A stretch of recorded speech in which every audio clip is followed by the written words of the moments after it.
Helo, Miss Davies sydd yma. Rydw i'n mynd i esbonio tasg iaith rhif 1 i chi. Gobeithio wnaethoch chi ffeindio y fideo o Tamara yn dawnsio.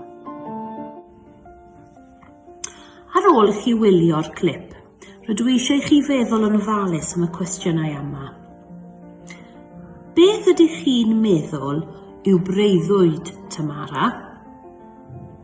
Mae yna 2 cliw yn y clip.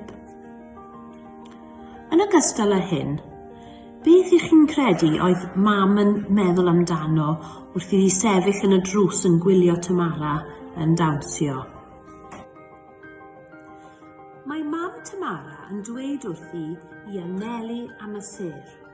Felly, eich tasg chi yw i feddwl am brawddegau neu dyfyniadau sy'n mynd i helpu Tamara i feddwl yn bositif, fel fod hi'n gallu anelu am y sêr. Mae hi eisiau fod yn ddawnsraig ac mae hi angen negeseuon sy'n mynd i ysbrydoli ei hun.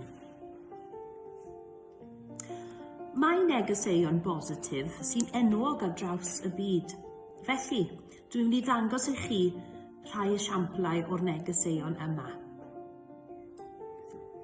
Hope is being able to see that there is light despite all of the darkness.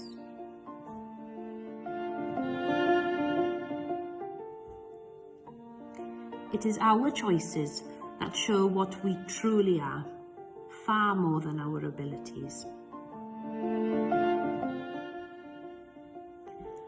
Nothing can dim the light which shines from within.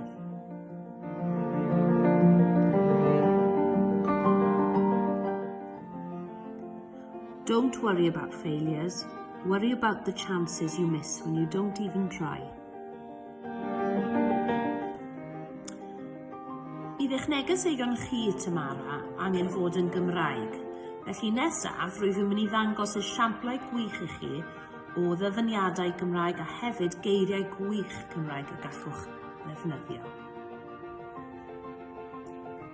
Gweitha'r storm, fe ddawr enfys.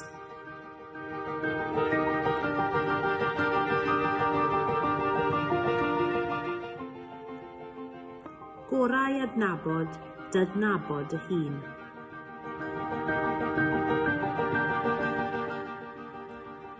Cofia, heb y glaw, ni fydd blodau yn tyfu.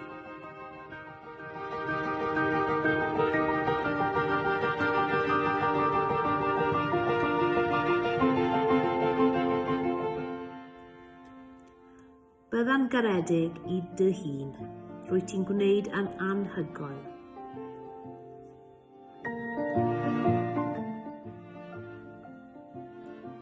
Cadwad y wyneb i'r haul.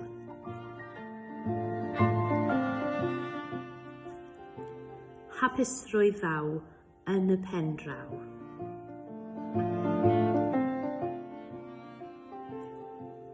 Fe ddaw eto hael ar fryn.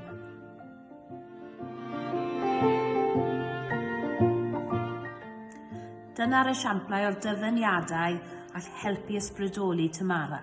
Felly, eich tasg chi yw ysgrifennu dyfyniadau neu negeseuon tebyg. Pob lwc.